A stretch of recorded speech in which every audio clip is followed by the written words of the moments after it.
In this video, I'm going to be showing you how to get infinite shock fuses, freeze fuses, and fire fuses so that you can use them however you want. You won't have to worry about ever running out of your elemental fuses on arrows again. This method works on the latest 1.1.2 patch and will allow you to quickly and easily create any of the colored Chuchu Jellies. I'll tell you everything I know about it. To do this, you need 2 Chuchu Jellies that are not red Chuchu Jellies, and I would recommend to also have a fireproof elixir or the Flamebreaker armor set. You'll also need 2 unfused weapons that won't break from heat, so basically anything that isn't wooden.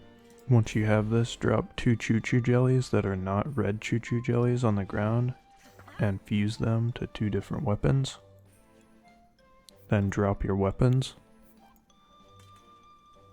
Now you want to attach your weapons together with Ultra Hand, and once you have this done, you can go into your auto build history and choose what you just made, spawn it off to the side, and then bring it over and attach it. If you don't want to use any Zonite, you can also just attach weapons together that have Chuchu Jellies.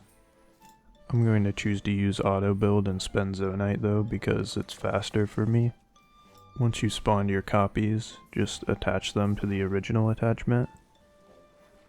And you're just going to keep doing this until you have as many as you want to duplicate. It is capped at 21 though, I believe, so don't go over 21 or they'll start to disappear. I'll stop on 16, and once you're done with this step, you can just pick up your original fused weapons. Next, you need to go to a zone of the game that's a fire zone. I'm going to equip my Flamebreaker armor before I go there. You can get the Flamebreaker armor in the shop in Goron City. I'm going to warp over to the Katoji light route, which is next to the fire temple. This area of the depths is always on fire, so it will work for this trick. Any of the area around here that's on fire will work though. Make sure to remove any weapons or shields or bows that break in fire because they will break while you're here. Now that we're in the fire zone, we're just going to go into our auto build history and choose the weapons that are fused with Chuchu Jelly. Hover them in the air, and from the hovering it will spawn a bunch of red Chuchu Jellies. You don't need to actually build it, by the way. You just need to take it out and hover it. So I'll show you this again. Just go into your auto build history, grab what we made earlier, and hover it in the air. Wait a few seconds and then red Chuchu Jellies will drop from it. Now I'll show you how to quickly make white Chuchu Jellies. You can take a cart and attach some frost emitters to it like this. I'll make sure to show you later in the video where I get all of these Zonite devices as well.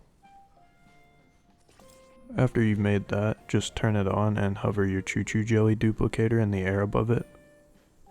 Drop the Chuchu Jellies on it, and any that land on the cart will turn into white Chuchu Jellies. They'll stay white as long as the frost emitters are on. It may take a couple of attempts to line your auto build up correctly above it. Also try to stay out of the way of the frost emitters when you pick them up or else it will freeze you as well. Feel free to expand your duplicator with more frost emitters or more carts, however you want to make it easiest for you. Once you get it set up correctly, you can really quickly make these white Chuchu Jellies. I'll show you a better example of how to pick them up. Just stand kind of to the edge of your frost emitters and pick them all up so you can't get hit. If the frost emitters go off, then the jellies will turn back to red jellies. Now I'm going to make some modifications on this to show you how to do yellow Chuchu Jellies quickly instead. Keep in mind that you can change all of the Chuchus on the surface as well without having to worry about them changing back into red. But if you do that, you'll have to take them out of your inventory 5 at a time, which can be tedious and slow.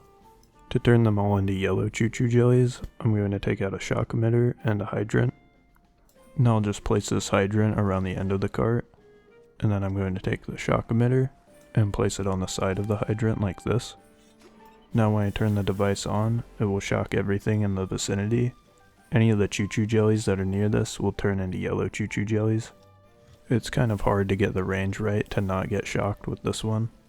If you really don't want to get shocked, you can just wear rubber armor or charged armor and it won't hurt you. But you would need to do that on the surface the slow way, otherwise you're going to take burn damage. Or alternatively, you could use charged or rubber armor and then take a flame elixir. This will prevent you from being shocked or burned from the flames. You can do the same thing for the frost emitters with the Xant's helmet and a flame elixir as well. Again, this can be done infinitely and doesn't cost any resources once it's set up. I'll show you where to get all the Zonai devices now. You can get the hydrant and the cart in the sky above the Dueling Peak stable. Then over here to the east in the sky you can find the frost emitters.